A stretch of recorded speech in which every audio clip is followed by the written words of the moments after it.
Hello and welcome to the Eco Business Podcast. I'm Robin Hicks, Deputy Editor of Eco Business. On today's podcast, we're going to talk about palm oil and ask a question that haunts growers of the world's most controversial supermarket ingredient. Is there really such a thing as sustainable palm oil? Some environmental and consumer groups, particularly in Europe, argue that because of the widespread habitat destruction and human rights abuses that palm oil is often responsible for, there is no such thing as sustainable palm. Even though about 12 million tonnes of certified sustainable palm oil makes its way onto supermarket shelves every year. A report by Greenpeace last year found that companies that have been certified by the Roundtable on Sustainable Palm Oil have been responsible for burning and clearing forests in Southeast Asia over the last 5 years. This makes life hard for companies that grow palm oil in a way that doesn't fit the destructive stereotype of palm oil production.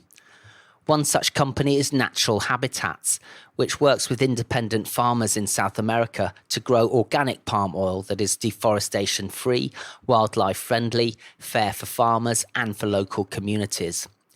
Joining me today from Natural Habitats is Monique van Wijnbergen, who believes that palm oil can be a force for good, benefiting farmers, workers, communities and the environment. Welcome to the podcast, Monique. Yes, well, thanks, Robin. So, Monique, you're head of sustainability and communication at palm oil company Natural Habitats, and you're also spokesperson for a marketing campaign called Palm Done Right that aims to change the conversation about palm oil and advocate why palm can be grown for good. Now, you're also based in Europe, and the first question I wanted to ask you is, how difficult is it for you to have a conversation with friends or family about how palm oil can be grown responsibly? Yes, well, I think it's always, when people ask me, what do you do, where do you work? And when I say I work in palm oil, the interesting thing is I always have people's attention because they know so much about palm oil because there's so much in the media around it. And mostly they would say, isn't that bad? And why would you do that? And when I start to explain, how we do things differently, but also that it's not the crop that's the problem, but the way we grow it, I get people's attention. Very often people would say that, their children, they use, for instance, a palm oil-free product. But then when I start to talk to them about palm oil and I really notice how little knowledge there basically is, people are intrigued that there's more behind it, that the issues are complex and that, there is indeed sustainable palm oil and, that there are movements towards that. And especially when I start to explain about how palm oil is much more efficient, how it lifts product quality, I get people's attention. But what I notice especially is that it takes time. So you mentioned a few of the merits of palm oil there, one being efficiency, right? It's an efficient crop. You need less land to grow palm oil than, say, other crops such as soy and other edible oils. I just want to ask you, why do you think it is that palm oil has got such a bad reputation? Well, I think if you have seen, in the media and all you've seen in the media, that palm oil is about forest destruction, wildlife habitat loss, exploitation, displacement of communities. If you've seen that over a period of, how much is it, 20, 25 years? I think there's clearly the link made between palm oil and destruction, and it's very hard to de-link that. Sadly, of course, that has been taking place, especially with volumes quadrupling, unregulated development. And I guess it's what the public is shown to date, with hardly any attention for the transitions and improvements that are taking place. So I think the story is still very much geared towards the negatives and too little towards the positives going on. Even palm oil executives will admit that in Southeast Asia, where it's grown mainly, there's been a lot of deforestation that's taken place at the hands of palm oil. Yes. So Monique, so you work for a palm oil company called Natural Habitat, and you Natural Habitats, and you claim that there is absolutely such a thing as sustainable palm oil, which a lot of green groups would say that there just isn't yet. What does sustainable palm oil look like, and how is it grown? Well, I think, there are definitions around what sustainable palm oil is. The definition that we use, so natural habitats, and we call that palm done right. We say it's deforestation-free, wildlife-friendly, fair and social. And what does that mean? Well, deforestation-free means that we protect forests and that we avoid all the problems that we've seen in the past. The slashing and burning, eradicating that. Regarding wildlife-friendly, what it means for us and what it means for also the other palm oil growers is that palm oil production and wildlife can coexist by making sure we take the right measures. For instance, for habitat protection, but also creating corridors. And fair and social really means securing livelihoods, for farmers, for workers, protecting their rights. So I think those three elements are important. This is what sustainable palm oil is about. Of course, we are adding, as a company, organic to that. And what I also find important to mention here, especially when there's still a lot of criticism, is that it's very much, and I think that's sometimes overlooked, it's also the transition from the destructive practices to sustainable practices. You mentioned a few interesting points there about palm done right? Organic is one point of difference, deforestation-free, wildlife-friendly, fair and social. Now, other big palm oil companies in Southeast Asia make some of those claims as well, deforestation-free being one. And your palm oil plantations are not in Southeast Asia, right? They're in Ecuador, as I understand it, right? So how is your plantation different from one, say, in Indonesia and Malaysia? A huge difference between how we work and what we see in Southeast Asia is that the fact that we work with independent growers. So we don't own our own plantations. And our model is very much geared towards reaching out to existing oil palm farmers and converting them. And these are mostly small and medium sized. So that's a different, of course, also compared to the large monocrops in Southeast Asia. And what we do is we work with the farmers, conventional farmers, and help them transition to sustainable and organic practices. Another point of difference is wildlife friendly. So how are your plantations? You mentioned wildlife corridors. How else is palm oil wildlife friendly? Because ultimately you're still with palm oil replacing forest, right? Yeah.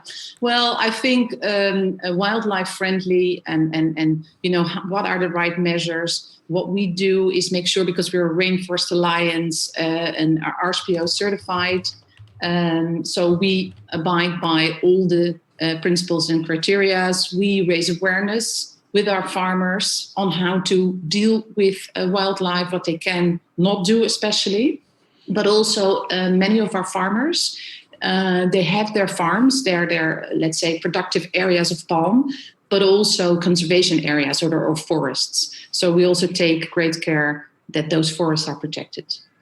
Okay. Now, one issue with sustainably grown palm oil or sustainably grown anything is that it tends to be more expensive. Is natural habitats palm oil more expensive? And if so, how do you manage that cost issue? Yeah. Well, there's definitely a difference between our palm oil and conventional palm oil, and it's a substantial difference. And that's not only because of the sustainable practices, but also because it's organic. And I would say that the biggest driver for that difference is the premium that we pay, because we also pay I would say, substantial premium for the fact that it's organic, RSPO, Fair for Life and Rainforest Alliance certified. But it's also more expensive. Another point is, of course, like I already said, is we work with independent farmers, mostly small and medium sized, which of course has implications for productivity, for logistics, but also our investment in order to convert them to sustainable practices. So in our outreach in the market, so if you look at the customers we have, I would say that we have very mission-driven customers who are willing to pay more for palm oil grown the right way. And what I also notice, we see traction, especially in the US, for organic palm oil. And by organic, right, for those who don't understand what organic means, I guess it means no pesticides or herbicides or chemicals are used in growing the palm oil, right? Yes, correct. So there's no chemicals used, and we use basically natural ways of pest control, but also fertilization. That's a very important difference. Okay. I want to ask you also about scale, because your model is interesting. You work with, as you mentioned, independent farmers. How do you get the scale that you need to make it a commercially viable product proposition? Yeah. Well, the way we scale up, and of course, it is a challenge moving forward and scaling up is like I said, working with conventional farmers. So working with them, converting them. And we try to get a good mix of small, medium, and larger farmers. And this is how we scale up. But it takes time, especially the conversion to organic. There's a window of 3 years. But we can. The best way to scale up is basically by converting existing farmers. Right. Okay. And I guess, once a community of farmers is converted to sustainable cultivation, then that the word spreads, right? And I guess that you mentioned fair and social, so the premium that is made on that palm oil is passed down to the farmers, right?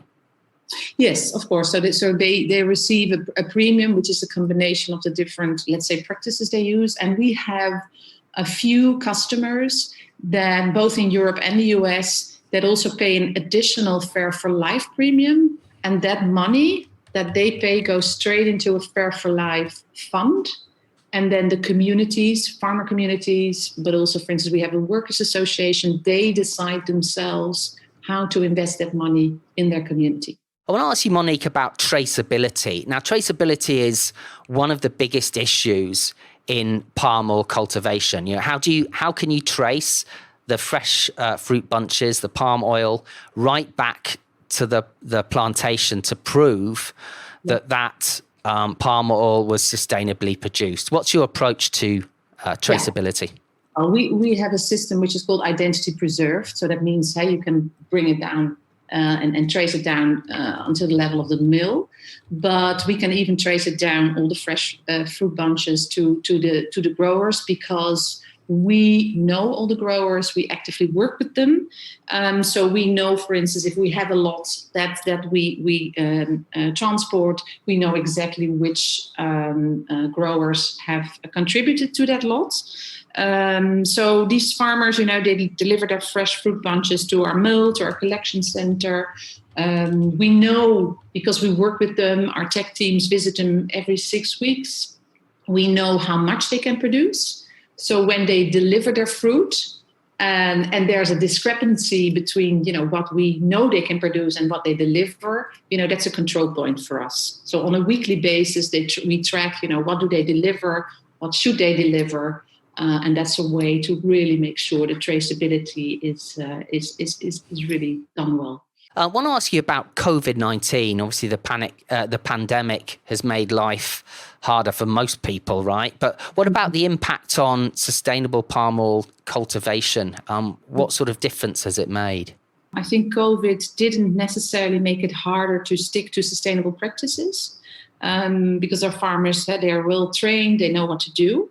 And they stick to that because, of course, that's also what delivers their premium. Of course, we had our challenges. I think we had some challenges with the collection because of restrictions by the government of, the amount of time people had to transport. So we had to overcome that with another collection point. Of course, we were restricted in our farm visits. Some of our farmers didn't want us to visit, but we also had to be very mindful of the health of our team. So I think with the current farmers that we have in our supply network, that was not such a big issue. It was mostly an issue for the outreach to new farmers. And also, for instance, we would always do on-site pre-audits. Now we had to switch more to a remote pre-audit. So I think it, especially when it comes to sustainable practices, not so much effects. But of course, we had to have additional procedures in place, especially to safeguard people's health. One issue of COVID-19 has been to keep palm oil prices low. Now, this has been an issue in Indonesia where people have been saying that because there's been less monitoring of forests, there's been more illegal burning practices. Now, burning land to clear it is much cheaper and easier to prepare land for palm oil cultivation, right? It's been a big problem that contributes to the annual haze we have here in Southeast Asia. Now, what sort of issue is it in Ecuador where you guys are operating? Is fire a big issue, and has COVID contributed to that issue? No, it's not a big issue. I think the control points are very well in the country, and also, no, I'm not aware that COVID has contributed to that. You mentioned this earlier on about the palm oil free movement, which is gathering steam. You know, it's not only in Europe, right, which is where it started, but it's also finding its way over to Asia Pacific, particularly in markets like Australia, where recently we saw a large confectioner announce with an advertising campaign, I'm sure you saw it, with a orangutan playing the drums, that it was palm oil free. So palm oil free seems to be a thing that brands can shout about and get good consumer sentiment. Do the activists have a point? What's your view on palm oil free, Monique? Well, you will understand that I clearly don't agree, especially with the simplified solution, because it is a simplified solution and usually a simplified story. And the way I look at it is that they basically use a consumer sentiment or emotion for marketing purposes. Because the reality is so complex, I think they're showing a one-sided picture, and they refrain from talking about, for instance, the even larger footprint of some of the alternative ingredients that are used. And so in that sense, I think it's not helping also the sector to improve. I think it's really counterproductive to what we as a sector aim to do, and that is transition the sector to sustainable practices. And I really truly believe that sustainable palm oil, that's the way to go. And that needs to be rewarded, there needs to be incentivized. And what the palm oil free movement is basically doing is de-incentivizing farmers to change. Absolutely. That's an interesting perspective. Yes. You mentioned the alternatives. Darryl Lee, the company in Australia, has switched to sunflower oil. Now, I spoke to someone who said that the environmental footprint from some perspective of some sunflower oil is actually bigger than palm oil because you need more land to grow it on, right? You mentioned also you're a signed up member to RSPO, the Roundtable on Sustainable Palm Oil. Which, Monique, by the way, it still has its critics, even after tightening its principles and criteria, which it did, I think, at the end of 2018. It still gets criticism. What do you think RSPO needs to do to make sustainable palm oil genuinely sustainable? Where can it improve? I mean, you already mentioned a few, some of the steps the RSPO has taken to address the criticism. Is there much more they have to do? Well, of course, it's important to make sure that auditing is still very rigorous. And, if there are non-compliances, is that they act very strongly. I think that is what they can do. But for the rest, I would say there's a solid standard. The auditing, at least the way we experience it, and we've been working with them for 10 years, is strong. So especially looking at, a recent report that came out, I think one of the issues also with the criticism or the critics is that they don't agree with the definition of sustainable and genuinely sustainable palm oil, which of course is mostly linked to deforestation. So I think this is where one of the challenges especially lies. Are we able to, agree on a certain definition? And I think that's really almost impossible to overcome by the RSPO. And at the same time, I believe, we can look again at the RSPO to change things. But I believe, a lot of it also lies in the industry and the markets to overcome the criticism. Yeah, so there needs to be a bigger push by the palm oil industry to help improve its own reputation, you think, right? Mm-hmm. Yes, yeah. And I think, that for me, that's really revolves around, rewarding sustainable practices, making sure the incentives are in place to transition to sustainable practices. It's scaling up, their sourcing. We need to see much more scale. But also what I find crucial, and that's, of course, what we're trying to do, or what we are doing with Palm and Right, is educating consumers and educating the markets. Talk about palm oil, talk about why you use it, and also how consumers' choices can influence the improvements in the sector. So I think we need to have the conversation and continue those discussions. Why do you think it is, Monique, that sustainable palm oil just hasn't been selling that well to date? I've been talked in the past to people like Sime Darby, as a big Malaysian palm oil company, that said that, they claim to be the biggest seller of sustainable palm oil. That is really the push of the market, where we need to see that, the commitments that the industry has, especially consumer good manufacturers, but also retailers, that they live by their commitments. They're willing to pay a little bit more for sustainably grown, so pay that extra premium. And scale up, and as long as they don't, because it's also because perhaps the consumer is not willing to pay more, so it has a price effect, and that's why it remains to be so important to have conversations with consumers. What you're saying is consumer goods companies, the likes of Mondelez, Unilever, etc., they need to pay more. They need to pay a premium for sustainable palm oil, right, to elevate the market, and consumers need to do the same thing. Yeah, and in that sense, I think Ferrero, I always think, is a very good example, who are, saying in the market that, they continue and they are, pro palm oil, and why they do, and how they also reward sustainable practices. And I'd like to see more of the big companies do that. I want to ask you what your vision for the future of palm oil is. Well, I think it's what I find a very interesting development, of course, is the whole discussion around regenerative agriculture, but also some of the discussions on, broader landscape approaches, whereby you see, okay, so how do we basically develop the land, and how do we make sure that forests, wildlife habitats, and agricultural land coexist? So I think, looking towards the future, we will have more of those debates, but also models on how we can make sure that, and I think it's broader than just palm oil production. I think it's agricultural production in general is to unite it more with nature and what we need for biodiversity. Absolutely. So you mentioned regenerative agriculture. For our listeners who aren't sure on what that means, as you grow, as you plant, you contribute to natural habitats as well, right? Yeah, it's basically also making sure that you work with nature. We could say it like that. How do you can make sure it has to do also with diversity of landscapes? How do you, for instance, can make much better use of different crops, undercropping. So it's a different way of basically growing crops. And we've seen a consortium, of course, of Unilever, Nestle, Danone, who also said, this is where they see the markets heading, and this is where they also want to contribute. So I would say let's go for it. Diversity seems to be diversity of agriculture seems to be the model for the future. Brilliant. Thanks so much, Monique.